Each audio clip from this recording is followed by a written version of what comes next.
Om Namo Bhagavate Vasudevaya. Om Namo Bhagavate Vasudevaya. Om Namo Bhagavate Vasudevaya.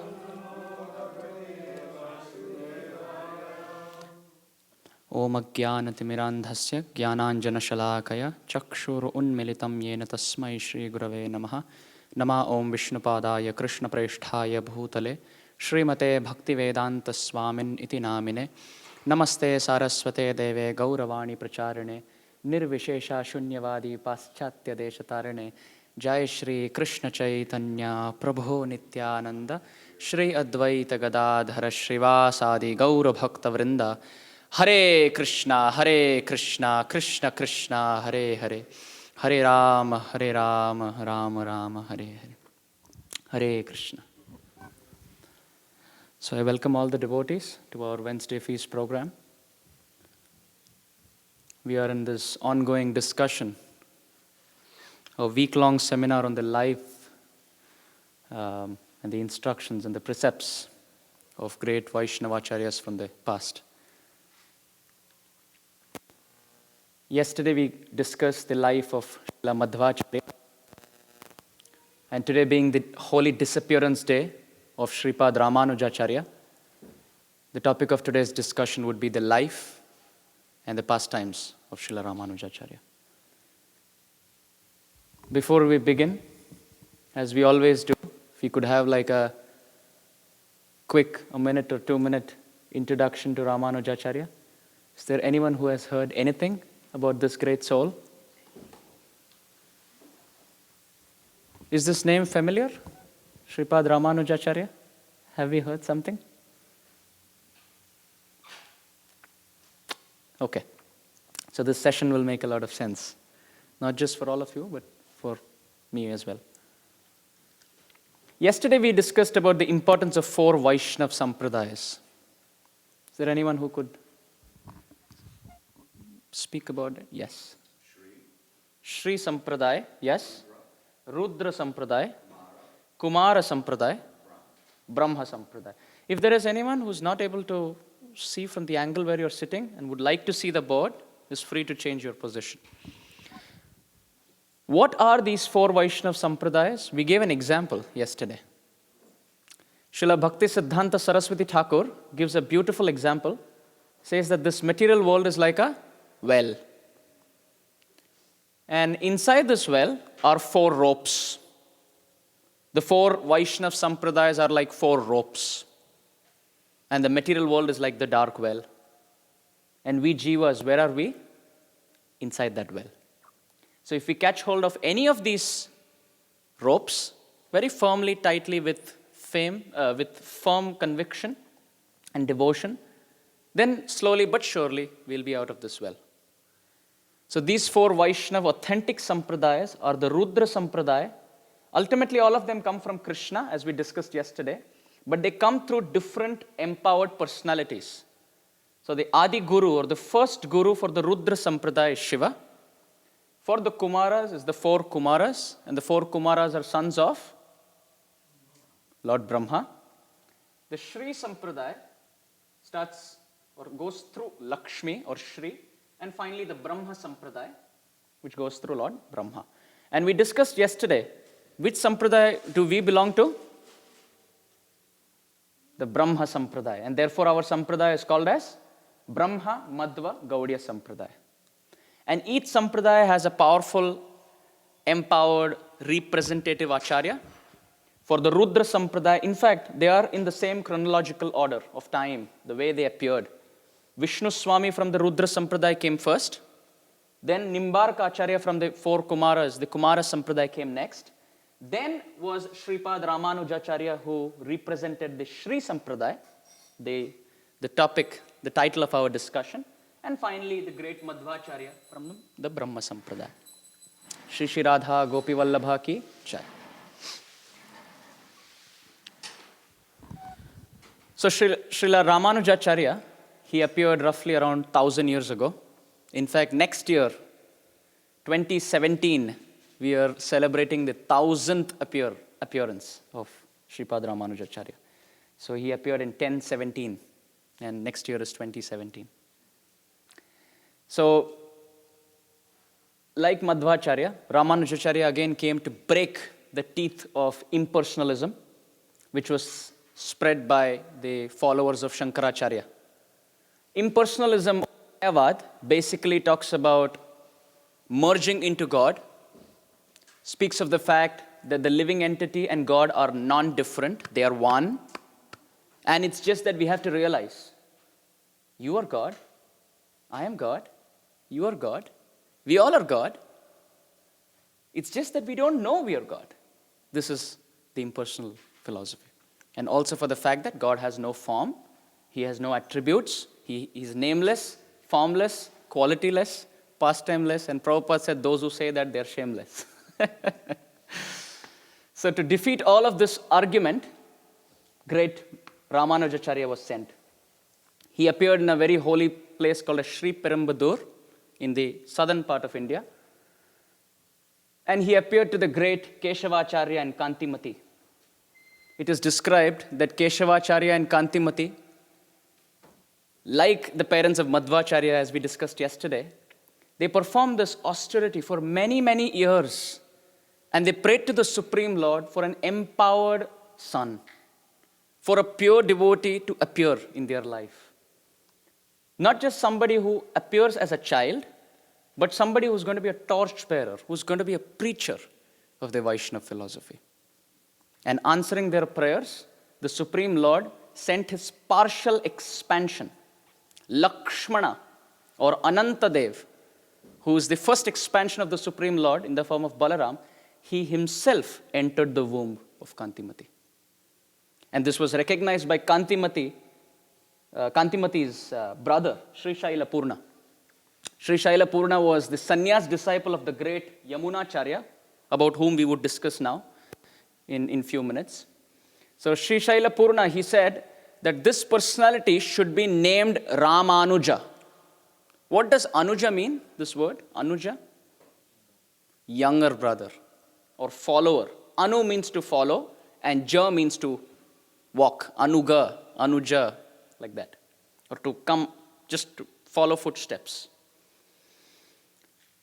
Lalita Sakhi sometimes is referred as Anuradha because she follows Srimati Radharani. So similarly, Rama Anuja. Who followed Ramchandra? Lakshmana. And because this personality, Ramanujacharya, was non-different from Lakshmana, he was called as Ramanuja.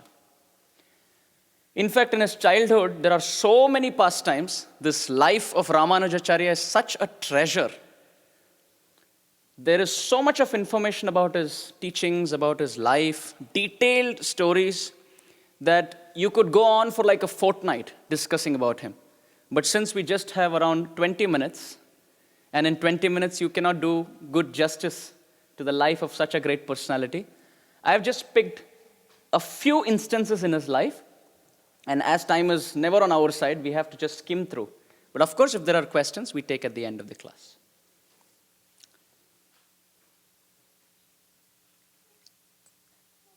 In his childhood, Ramanujacharya displayed some wonderful qualities.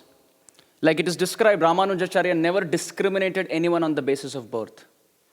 And he appeared during a time when the Smarta Brahmins were prevalent.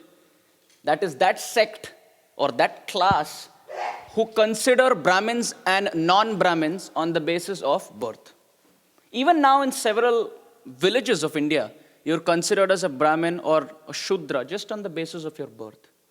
But our Vaishnava understanding is, you could be born a Brahmin, but if your qualities and your activities are not Brahminical, then you're not Brahmin. On the contrary, you could be born from the womb of a Chandala, a tribe, a dog-eating class. But if you give up sin and surrender to Krishna completely, then you become a Vaishnava, transcending all ideas of Varna and Ashram. In Bengali it is said, Shuchi hai, muchi hai, yadi Krishna tyaje, muchi hai, shuchi hai, yadi Krishna bhaje. Muchi means low class, and Shuchi means high class. Shuchi hai, muchi hai, yadi Krishna tyaje. The highest born Brahmana would be lower than a Shudra if he gives up the worship of Krishna. But on the contrary, muchi hai, shuchi hai, yadi Krishna bhaje. If somebody born even in a very low class family takes up to the process of pure devotional service, becomes a pure devotee. Aho batashwa pachato gariyan yajjivvagre vartate namatubhyam. Canto 3, chapter 33, text 7, Bhagavatam. It describes that even if somebody is from a dog-eating family, but has given up all sinful activities, and if the holy name dances on the tip of their tongue, oh, how glorious is their life. And Ramanujacharya displayed this wonderful quality right from birth. There was a great personality by the name Kanchipurna in Kanchipuram. And externally speaking, he was born in a Shudra family. But Kanchipurna was such an exalted Mahabhagavat. He was such a great devotee. Ramanujacharya was one of the very few people who recognized this and used to invite Kanchipurna to his house. Say, please come home and have prasad. I would like to serve you. Kanchipurna one day said, I'm a Shudra. You're a Brahmin. You cannot serve me. I have to serve you. And Ramanujacharya said, if I being a Brahmin is a hindrance to my service to your lotus feet, then being a Brahmin is not a blessing but a curse in my life. Do we see this? Therefore, we must never have this jati buddhi of seeing Vaishnavas on the basis of their past. Just like we say, every saint has a past and every sinner has a future. So we must never remind any devotees of their past or discriminate devotees on the basis of their birth. Just seeing the good qualities. So therefore, right from birth, he used to see people beyond their birth and just see on the basis of their transcendental qualities. After he learnt under Kanchipurna, served him for many years. For further studies, he went to the Gurukul of a great scholar by the name Yadavacharya. Just so that the words don't appear as a word jugglery and confuse you, they're all on the board. So you can just see and relate how the story flows. So he went to this great personality by the name Yadavacharya. Not to be confused with Yamunacharya, whose name would come very soon. So Yadavacharya, he appeared to be a very great scholar. So Ramanujacharya approached him. But within a few days, he recognized that this Yadavacharya was a Mayavadi, was an impersonalist. Externally, he used to speak on the Vedanta, but his mood was that of an impersonalist, that God has no form, God has no name. And it's a very mind-boggling philosophy. It's a very mind-boggling philosophy filled with word jugglery of the scriptures. So Ramanujacharya understood, well, this is not what I'm looking for. But he didn't quit his service immediately. He continued. But any time and every time Yadavacharya diverted from the main line discussion and gave his own purport by word jugglery, it was Ramanujacharya who used to cut very boldly. The first instance, there are so many instances, but respecting time, I would just speak about a few instances.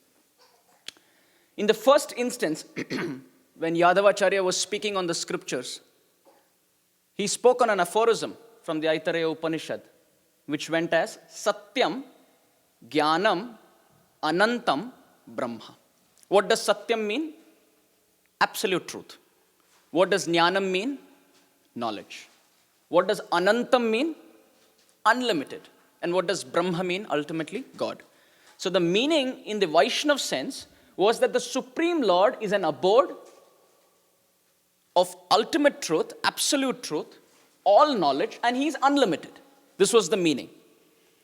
But Yadavacharya, he gave his interpretation, his explanation, saying that just like a cow cannot simultaneously have no horns, broken horns, and full horns at the same time, God at the same time simultaneously cannot have a form and be formless. Cannot have qualities and be without qualities. cannot be near and cannot be far. This duality cannot exist. We understand the Supreme Lord stays in his eternal abode, very far away, and at the same time stays very close to us in the form of Paramatma. We understand this inconceivable duality. But he was speaking against all this. He said, therefore, you cannot have this concept. God cannot have variegatedness. Ramanujacharya immediately got up. He cut his spiritual master argument by saying, I have something to offer in response. Look at a flower in this world. It has color, it could be red in color. It has texture, where it could be soft. And it has fragrance.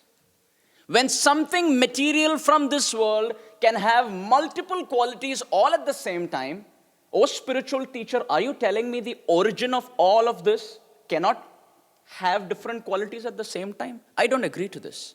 Look at the sun, oh spiritual master. It has light and heat at the same time.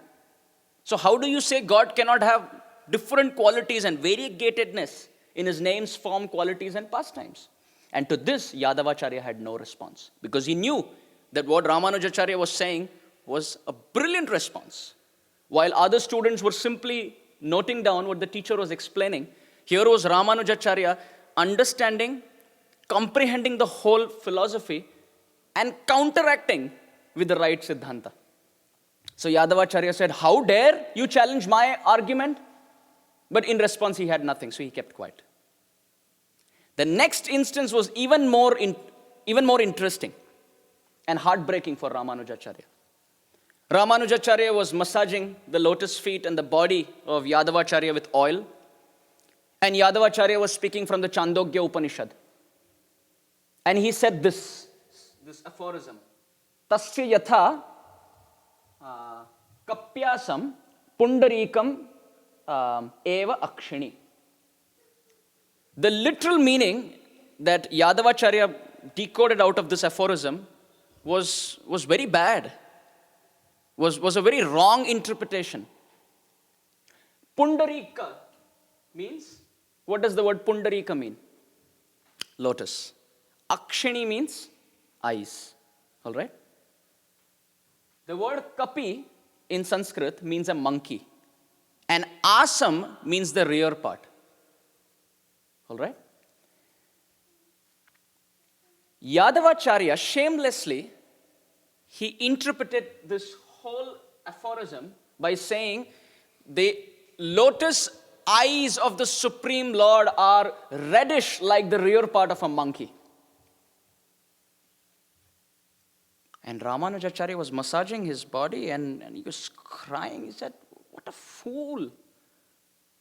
That Supreme Lord gives you eyes through which you study the scriptures, and intelligence through which you comprehend the whole scripture. And then you come to this churning. You churn the scriptures and you come to this conclusion that the eyes of the Supreme Lord are reddish like the rear side of the monkey. But Ramanujacharya couldn't say anything. He was crying. And his tears were all hot tears of distress. And as he was massaging the body of Yadavacharya, one of those tears fell on his body. And Yadavacharya asked Ramanujacharya, why are you crying? And they are hot tears, which means they are in distress. Ramanujacharya said, what are you explaining? Don't you have shame? Is this how you interpret the scriptures?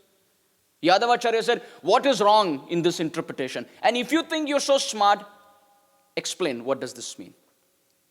And then Ramanujacharya started. He said the word kapi, which externally means a monkey, could be split up. Ka means water and pi means pibati, or to drink. So kapi would refer to two things. One is a lotus stalk, which drinks water. And the other is the sun, which drinks water in all of us. When we go out, we become tired because the sun just drenches us and drinks all the water from our body. So the understanding is, the eyes of the Supreme Lord are reddish like the stalk of the lotus. Or the other understanding is, O spiritual master, with your permission, the eyes of the Supreme Lord are as effulgent as the sun. This is the right interpretation. Yadavacharya again had no response. But this was such a painful scar onto his consciousness that he made a conspiracy. He called all his disciples and he said, this guy is a threat to my position. He's young, he's very intelligent, he has brilliant argumentative skills, and he can defeat me. So therefore what we must do is that making a conspiracy and kill Ramanujacharya. We must kill him. Actually, if you see in the spiritual line of thought and in these stories, there is everything. There is suspense, there is crime, there is romance, there is heroic fights. There's everything. We don't have to go out of this and watch movies, and we don't have to. It is just that we lack the storyline and the content because of which we have to go outside. So he said, you have to kill Ramanujacharya. Go and kill him. Now the disciples said, how to kill him? We cannot just go and stab him. Let's make a conspiracy. Let's make a plan. So all of them came to Ramanujacharya and they said, let's go and take a bath in the Ganga. So from south of India, they had to walk miles and miles long. They said, let's go and take a dip in the Ganga because it offers us liberation. And Ramanujacharya was so humble and so innocent. He said, let's go. And their plan was, let's take him to the banks of the Ganga and push him and drown him. So Ramanujacharya went. He was walking. But by the mercy of the Supreme Lord, Ramanujacharya had a cousin brother by the name Govinda. And this Govinda knew about this conspiracy, but the disciples of Yadavacharya had kept him separate so that he doesn't go and tell Ramanujacharya. Look at the diplomacy, look at the politics. It's interesting. It's typical Kali Yuga storyline. So somehow Ramanujacharya, by the will of providence, during the walk, he lagged behind because of nature's call. And Govinda took advantage, went to Ramanujacharya and said, don't go onto the banks of the Ganga. Your spiritual master and all your god brothers are making this plan of killing you. Don't go. Ramanujacharya was shocked. But he trusted Govinda more than anybody else. So he said, okay, I'll go back. Then he started walking all the way back to his hometown. But poor little innocent young Ramanuja, he didn't know his way back. So he was just cutting through forests and walking through jungles and valleys and coming down mountains. He met elderly couple who were hunters. He begged at the feet of these hunters. He said, can you tell me the path to south? I don't know how to go there. So the hunters said, no problem, we'll take you. Come. They were walking. During the day they used to walk. During the night they used to rest under trees. So one night Ramanuja was just fast asleep. And he overheard the husband and wife talk. The wife told the husband, I'm very thirsty. Can I get some water? And the husband said, it's pitch dark now. How would I find water for you? Just wait for a few hours. After daybreak, we'll go to that pond close by and we'll take water from there. And Ramanujacharya just woke up, he saw, looked around, he looked at the pond and he slept. In the morning he woke up, the hunters are not to be seen. Now what to do? The hunters helped him all the way from there, but he doesn't know how to go back. So he started walking towards that pond. Are the hunter couple still sitting here? He went up to there, but he couldn't find them. But close to that pond was a very busy village, hustle bustle. And there was a Brahmana crossing by. So Ramanuja asked this Brahmana, can you help me to my village? I have to go back to Kanchipuram. This Brahmin said, Kanchipuram, that's the village. Ramanuja started thinking, I walked so many miles while going upwards, but while coming downwards just a couple of nights and I'm at Kanchipuram, this is impossible. And then he realized that the hunter couple who had come and helped Ramanuja were none other than Lakshmi and Narayan. Krishna says in the Bhagavad Gita, Ananyas chintayanto mam ye jana paryupasate tesham nityabhiyuktanam yogakshemam vahamyaham. And this promise that the Supreme Lord gives is authentic and always valid beyond time and place. And what is this promise? For those who are always dedicated, Ananya Bhakta, one-pointed dedication at my lotus feet, for those devotees, I give them what they lack and I preserve what they have. They have nothing to fear. So Ramanuja was personally helped by the hunter couple.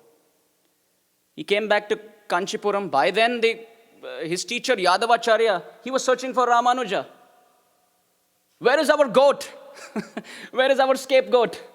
We planned to kill Ramanuja. He's escaped. No problem. We'll take a dip in the Ganga. They took a dip in the Ganga. They came back. They came back to Kanchipuram and they saw Ramanuja face to face. Said, we took such a long time to come back. How did you come so fast? And Ramanuja had no answer. So in this way, there are so many instances where Ramanuja challenged Yadavacharya because he was an impersonalist. And Yadavacharya tried so many conspiracies to kill Ramanuja. But like in the life of all the great devotees, Ramanujacharya had one-pointed faith and surrender at the lotus feet of Krishna. Do we have examples of great devotees who were tortured in their life but still continued the worship of Krishna? Can we name a few devotees? Prahlad Maharaj, he was tortured by his own father, but he continued his service. He never doubted the presence of Krishna or the protection of Krishna. The obstacle that was inflicted or the pain that was inflicted just took him more closer towards the Supreme Lord. Anyone else? Haridas Thakur. Everywhere that Haridas Thakur went, he was troubled. He was at Benapol and Ramchandra Khan challenged him with a prostitute. Then he came to Chandpur where the envious Brahmana ridiculed him.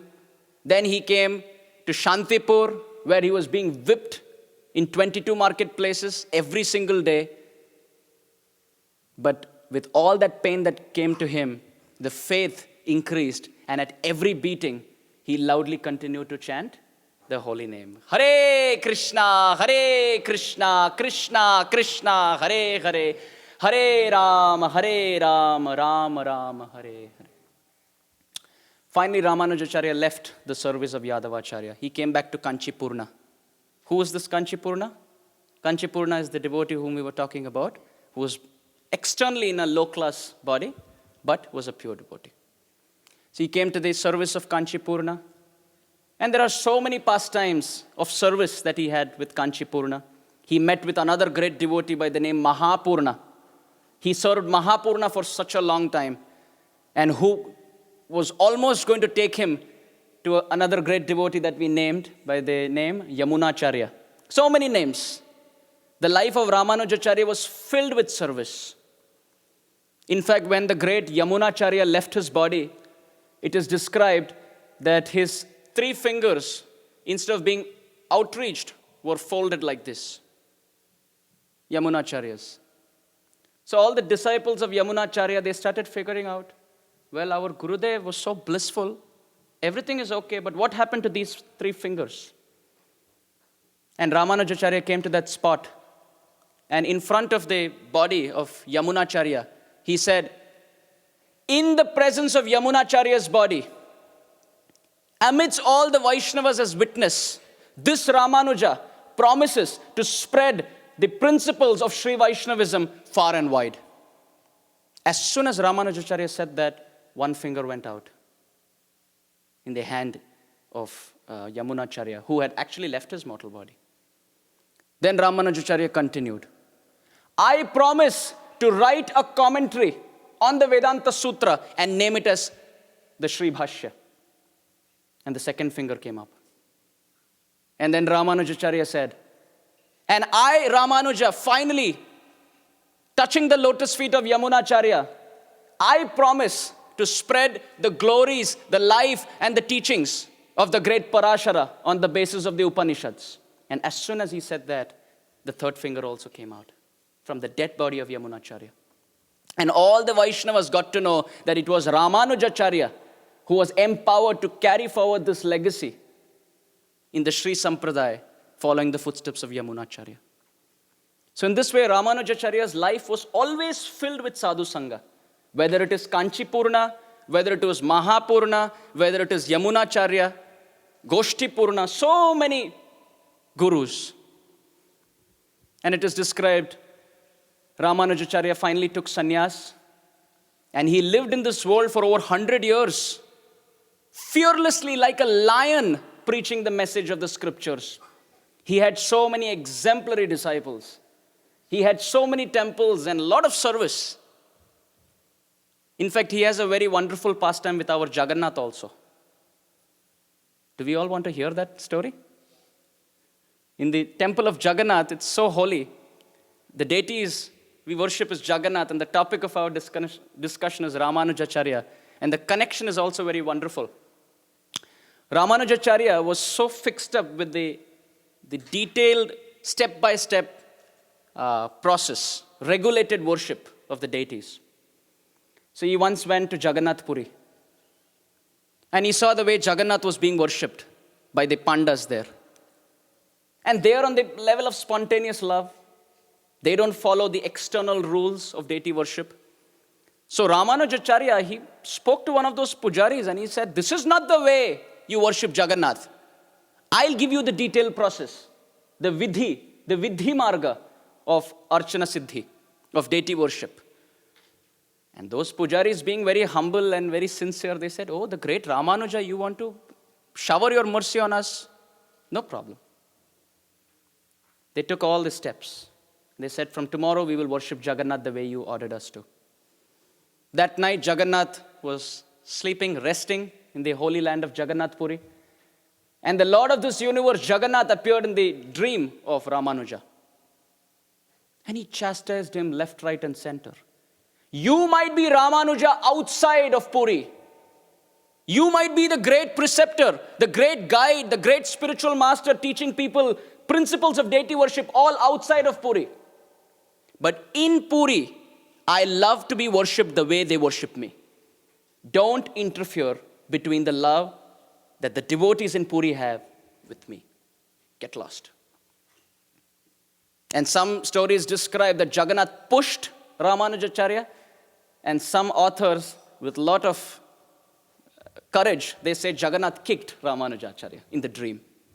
And Ramanujacharya, who was sleeping in Jagannath Puri, woke up in Andhra Pradesh. So he was in the eastern part of India, and when he woke up, he was towards the southern part of India. This is a reality in the life of Ramanujacharya. So anyway, there are so many such stories. And finally, on one very auspicious holy day, which we're celebrating today, Ramanujacharya decided to leave this world in a wonderful fashion. Before leaving this world, he gave many instructions to his disciples.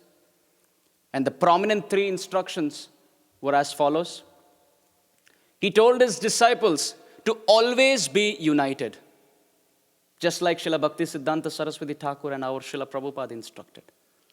You can express your love for me by the way you cooperate amongst yourselves.